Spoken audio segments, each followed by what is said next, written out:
Get up, get focused, get into your passion. We Moio everywhere we go. Yesterday, I talked to you about recognizing what God is trying to say to you. And I told you the next step, when you've learned to recognize it, is to lock it in. So many times, people say things to me, and if I'm not focused on it and don't lock it in, it goes in one ear and out the other, and I forget it. So it's the same when God's speaking to you.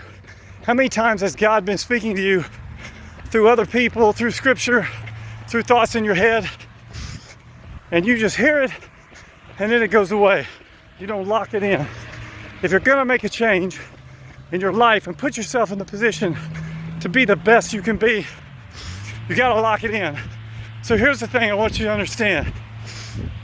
When you decide to focus on something and you truly block out the other static and you focus on something, your brain produces a neurochemical called acetylcholine.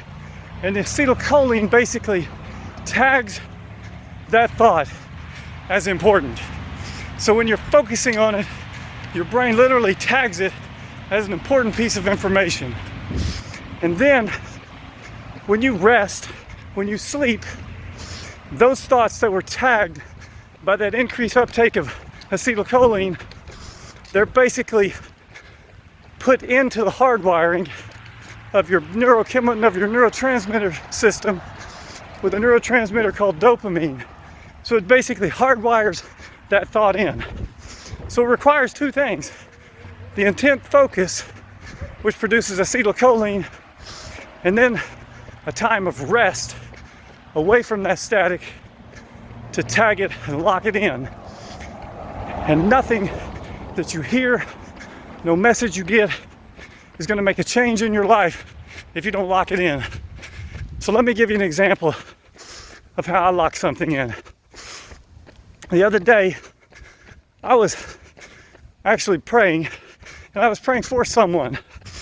And all of a sudden the thought occurred to me, how many times am I praying for someone when in reality, I may be praying really for me by praying for something for them. And it seemed like such a selfish ambition. What were my real motives in prayer? And it brought me back to a verse, Philippians 2:3, that says, basically, treat other people as more important than you. It basically says, don't try to impress other people. Don't try to tear other people down, but to be humble and to treat other people as more important than you. The way I remember it is P23 equals you greater than me.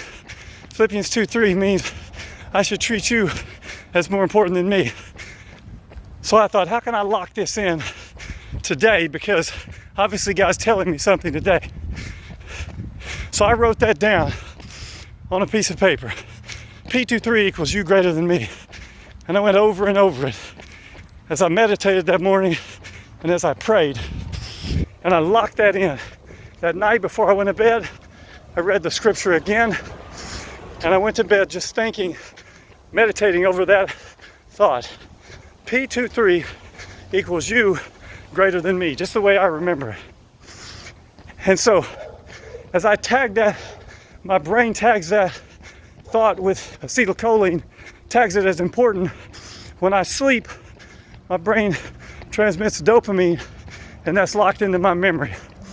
And so only when it's locked in can I recall it and use it to actually make a change in my lifestyle.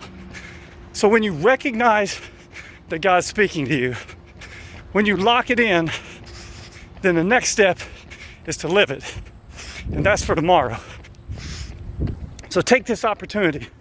If God's speaking to you, something that's truly important, take the time to lock it in.